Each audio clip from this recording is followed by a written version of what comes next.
Hey guys, and welcome to the second video in our series on the 6 most important things for show producers and managers to implement.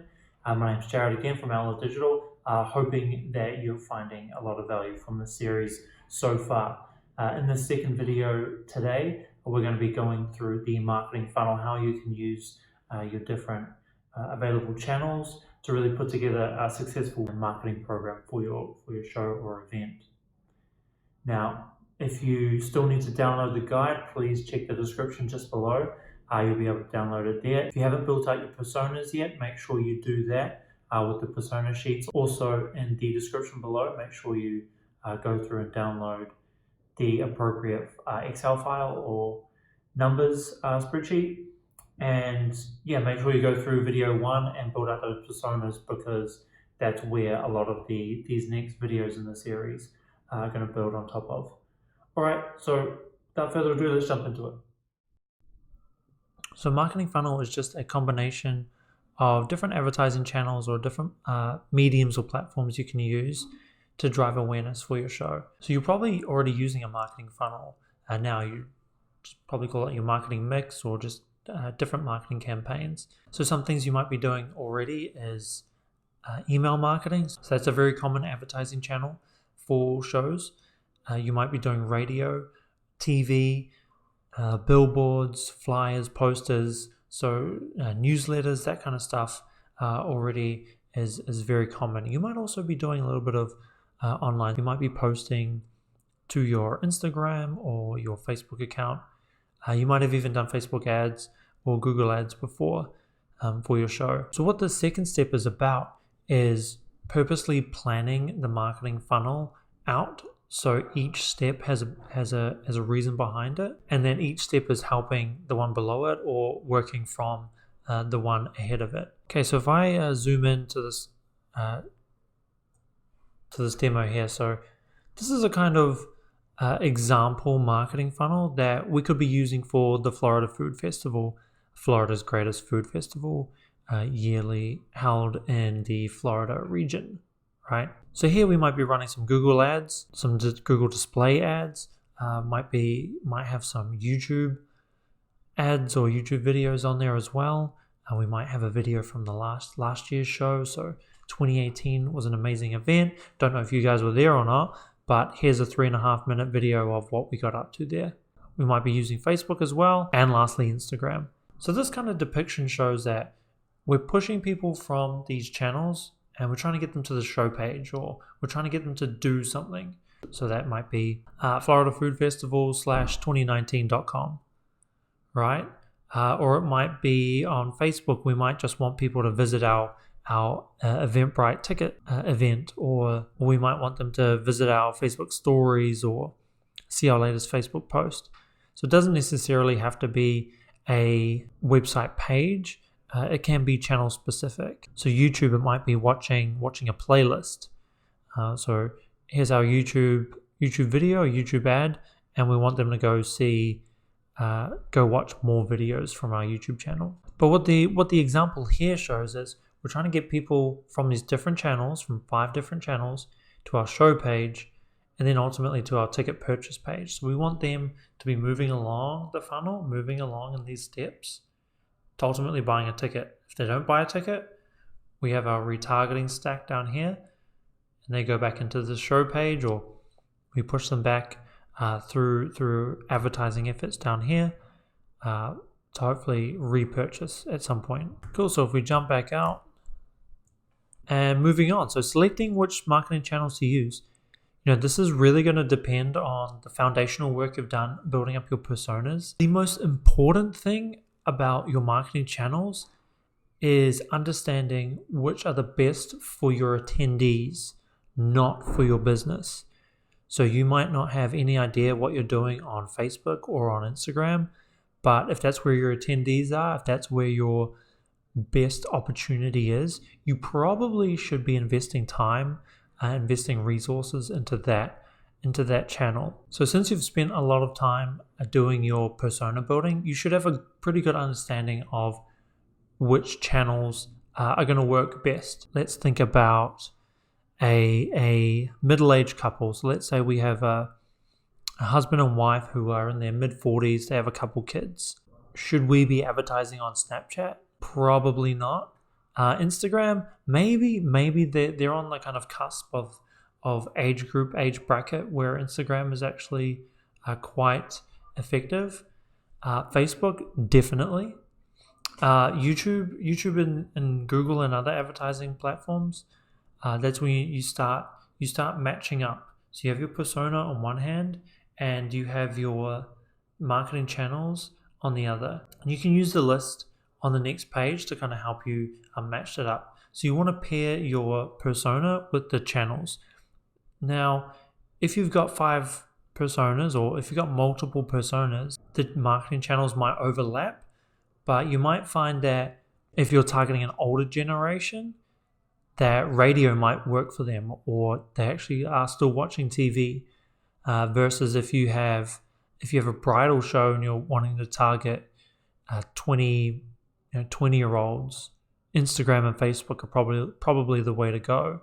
The groundwork for the marketing funnel is again in the persona building, which is why we say persona building is the foundation where you want to build your marketing from. And the second most important thing to understand with your marketing channels is knowing what kind of skills and resources that you have as a company, as a show producer, manager, that you have access to or that you can get access to. So for example, YouTube, you might find out that YouTube is a really good platform for you, or we can say video in general might be a good medium to use, and that might come across to you as YouTube and TV advertising. Those are the 2 channels that I need to market my boat show or auto show to people in their 40s and 50s. Now that's great understanding, but the next step is knowing, do you have the resources for that? Are you a video person yourself? Can you shoot video? Can you edit video? Or are you getting an outside party to do that? Now if you're getting an outside party, that's cool. Great. Can you afford that? If you can, awesome. So this is the kind of checkpoints. You might be having your auto show or your boat show or the Florida Food Festival. We might want to target 18-year-olds and under because we have some food, right? We're not going to target them with alcoholic beverages, but we're going to be targeting them with the newest chicken and waffles or even drinks, smoothies, things that they can actually buy versus alcoholic stuff. But as the Florida Food Festival, if we don't know how to do Instagram or Snapchat, maybe that's something that we need to understand and critique, and then figure out if we can deliver that type of marketing. So on one hand, it's what do our personas need? And then next, can we deliver that? How do we deliver that? Should we deliver that? And that's the kind of steps you want to take to really understanding where you need to go as a show producer. Now let's move on to the list of marketing channels, digital marketing channels that you can use. So this kind of breaks down different channels, quite a lot here, their benefits, and then examples of how to use them. So we can start off with email, something that a lot of show producers and managers are probably using already. The benefits are, most of the time it's free. You might be paying a little bit on the side for your MailChimps or Infusionsoft ActiveCampaign, your kind of email CRM. Another benefit, you own the list. So what we're talking about here is you're not paying Facebook or paying Google to show ads to a certain type of people. You own that list. You have that. You can download that. It's in your Excel spreadsheet. It's on your computer. It's on your hard drive. And another benefit is that you can control the timing, right? So if you want to send a message out at midnight, the night before your show, you can. If you want to send it out on a Monday morning at 9 a.m., you can do the same. And then in the last column, it's just how to use that. So you might be email. I'm sure if you're not using email already, this might be helpful, but you probably are. Send out pre-show awareness messages, segmenting your list into relevant groups. So for a bridal show, for example, you might have a bride segment. So when people opt in, you might say, why are you attending the show? I'm a bride, I'm a bridesmaid, friend of a bride, hoping to get engaged this year sometime. If you can segment out that list and deliver them relevant messaging coming a bit later on, you can get better performance, right? So it goes back again to the personas, where you want to really show to your prospects that you understand them, that you empathize with them, you feel how they feel, and that you have the solutions to their problem. A bride is going to have a different problem than a maid of honor, and a maid of honor is going to have a different problem and different feelings than a single young group of females who hopefully one day will get married or get engaged and get married. Being able to analyze that and segment your list is going to provide some really good results if you're able to do so. Then there's other ones here as well, so Facebook, Google, Instagram, blogging, Pinterest. Take a look through here. Again, the download is in the description section. Take some time to think about each of these channels, and if you're not using them already, how can you use them? And if you're using them already, give a little critique on if you're doing it correctly or not.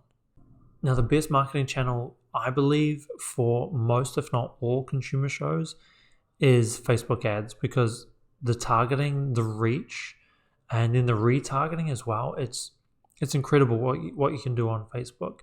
So I would definitely advise you to make sure that you've got a solid Facebook campaign strategy up and running. And if you don't, then start looking into that, because that's really gonna help you build attendance to your show, build your email list, so that as time goes by, you're paying less and less because you're building up that email list. You're controlling that message with your email that you've brought in those emails from Facebook.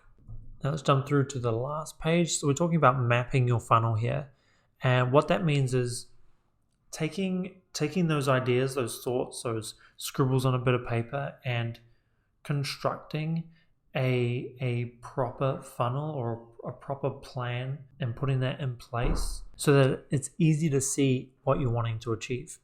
Now, in the guide, we talk about 2 different online platforms that you can use called Funnelytics.io and Draw.io, both of which are free.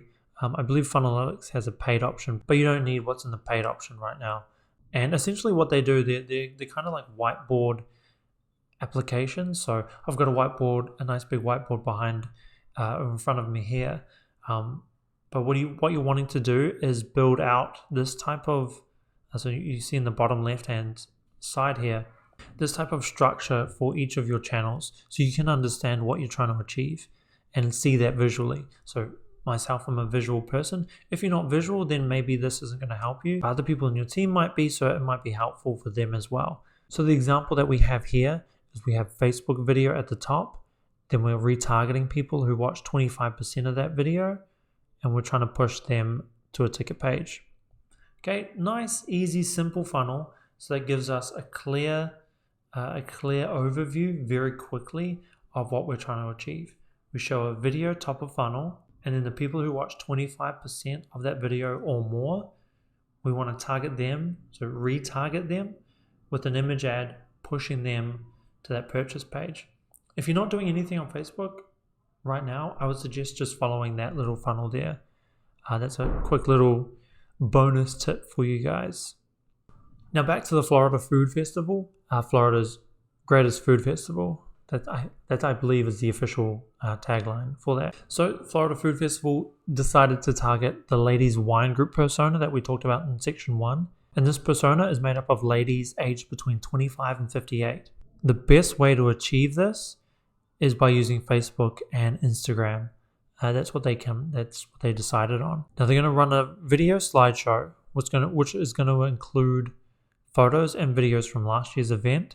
They're going to target 25 to 58-year-old females within a 50-mile radius of the venue. So that's the kind of technical targeting for their channel, so for Instagram and Facebook. Then they're going to retarget people who watch more than 25% of that video with a single image ad across Facebook and Instagram with a call to action to purchase tickets. And the creative that they decide to use is going to have images of the persona. So like in step 1, we talked about finding an image that kind of shows the persona visually. So this is the type of image that the Florida Food Festival is wanting to display to these groups of women. And that's going to be similar to what we have here. So we show this in an ad to people. So we're showing that type of ad in the retargeting section. So in this middle image ad. Now this type of funnel, this is only one step, right? This is targeting one type of targeting for this one type of persona on one type of channel. It can be a little bit complicated if you're going to make lots of different personas, lots of different channels. But the reason why we do that is it's so effective when you start speaking directly to people, right? You don't want to paint everyone with the same brush. You don't want to say everyone's blue when you got spots of pink, spots of black, spots of orange, spots of green. And when you can really talk to someone in the same color that they think themselves of, they're more than likely going to do what you want them to do, if what you want them to do is something that they should be doing. And we kind of spoke about that in the introduction in the last video. If your show is going to be a benefit to someone, if it's going to help someone, then it's kind of your duty to make sure that they attend. So if someone's in this ladies wine group and the Florida Food Festival knows that ladies wine group personas have the most amazing time at their show, it's their responsibility to make sure that they attend. So you want to tell them, hey, ladies wine group persona, you're going to have such a great time. Look at all these other people who have had great times at the show. Here's a ticket discount when you book more than 5 people. Here's a fast pass entrance to the wine garden or the beer garden or the cider garden. Or here's a free taco for all of your ladies when you come in groups of 6 or more. Something like that.